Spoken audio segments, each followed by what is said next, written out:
हिंदू का मतलब हिंद महासागर के पास रहने वाले जितने लोग हैं वो सब हिंदू हैं। हम भारत में रहते, यहां रहने वाला मुसलमान भी हिंदू है और ईसाई भी हिंदू है। वो बात अलग है कि वो अपने आप को भूल गए, क्योंकि हिंदुस्तान के नजदीक तो हिंदू ही रहते हैं।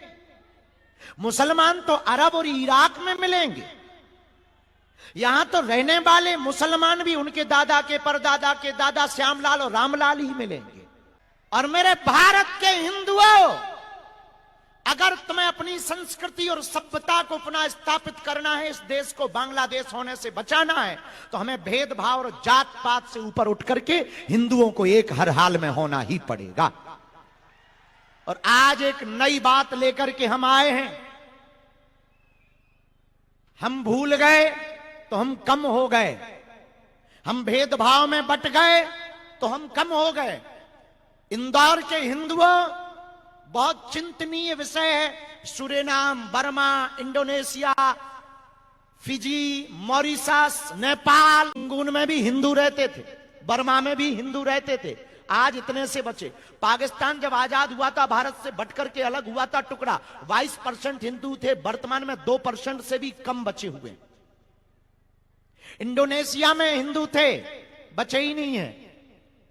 और तो छोड़ो, नेपाल हिंदू राष्ट्र था, रहा ही नहीं। और यहां भी तुम 9 राज्य, त्रिपुरा, मेघालय, असम, केरल, मिजोरम, पश्चिम बंगाल, इन देशों में हिंदू अल्पसंख्यक हो रहे हैं। धीरे धीरे तुम्हारी बहन, तुम्हारी बेटी आशा से आसिया हो जाएगी, शुभम साहिल हो जाएगा, तब तुम्हें हमारी बात याद आएगी कि बाबा ठीक कह रहा था। इसलिए रंग रंग के कार्यक्रम में इस प्रदेश के हमारे प्रिय विनोद अग्रवाल जी, उनकी पूरी टीम, उनके साथी और सुमित जी जो हमें लेकर के आए, कहां भग गए?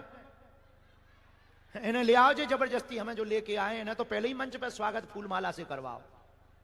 तो जो हमें लेके आए, पूरे प्रबुद्ध जन बैठे हुए हैं। हम एक नई बात बोलने के लिए आए हैं, हमें जाना भी है। इस देश दुनिया में एक नया तहलका मचा रखा है, उसका नाम है AI। किसने? जोर से बोलो। AI। अब एक नया प्रयोग और होना चाहिए, HI।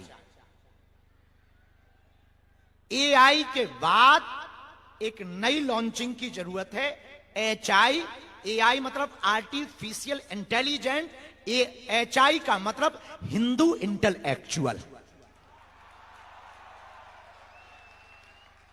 जैसे तूफान AI ने मचाया है, अपने देश, अपनी संस्कृति, अपनी प्राचीन पद्धति को बचाने के लिए तुम इतने बुजदिल हो, बुरा ना मानना, इतने कायर हो कि तुम्हारी श्रद्धा बेटी के 35 टुकड़े कर दिए, तुम चुप रहे। पश्चिम बंगाल की डॉक्टर बेटी का रेप करके मार दिया, तुम अभी भी चुप हो। रामचरितमानस को बीच सड़क पर जला दिया, जिसके लिए तुम्हारे दादा परदादा मर गए बचाने के लिए, तुम अब भी चुप हो। तुम्हारी बहन बेटी लव जिहाद में पड़ रही है, फिर भी तुम चुप हो। तुम्हारे राम मंदिर में तुमसे ही तुम्हारे भगवान हैं या नहीं, इस बारे में तुमको 500 सालों तक बरगलाए रखा, फिर भी तुम चुप हो। जहां कृष्ण कन्हैया प्रकट भय, वहां पर अभी भी तुम मंदिर नहीं बना पाए, फिर भी तुम चुप हो। कन्हैया लाल दर्जी को राजस्थान में मारा गया, फिर भी तुम चुप हो। हेमराज आदर्श जैसे छोटे छोटे बच्चों के पेट में चाकू घोंपी गई, फिर भी तुम चुप हो। पालघर में 2-2 संतों को पत्थर से पीट दिया सिर्फ हिंदू के नाम पर, फिर भी तुम चुप हो। वो दिन दूर नहीं होगा जब इंदौर भी इस्लामिक हो जाएगा और देश भी गजवाई हिंद हो जाएगा। इसीलिए यहां औद्योगिक जगत के लोग बैठे।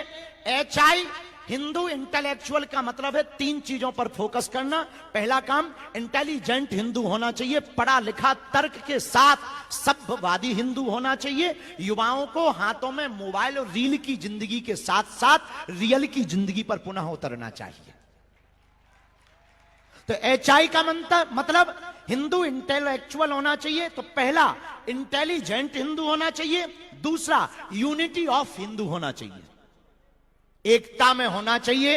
भेदभाव जात पात में इसलिए नहीं पड़ना चाहिए जब तुम्हारे भगवान राम सबरी के घर बेर खा सकते हैं, भगवान कृष्ण विद्वानी के घर पर साग खा सकते हैं। हिंदुओं, एक बात और कान खोलकर सुन लो, इस्लाम एक है, उनमें भी बहुत सी जातियां हैं, सिया हैं, सुन्नी हैं, पठान हैं, खान हैं, अंसारी हैं, लेकिन वो सिर्फ मुसलमान। एक दूसरे की मस्जिदों में नहीं जाते हैं, बंदूकें मार दी जाती, गोली बम मारे जाते हैं, लेकिन वो सिर्फ मुसलमान हैं, इसलिए उनके 65 देश हैं। ईसाइयों के 95 से ज्यादा देश हैं और हिंदुओं का एक भी नहीं।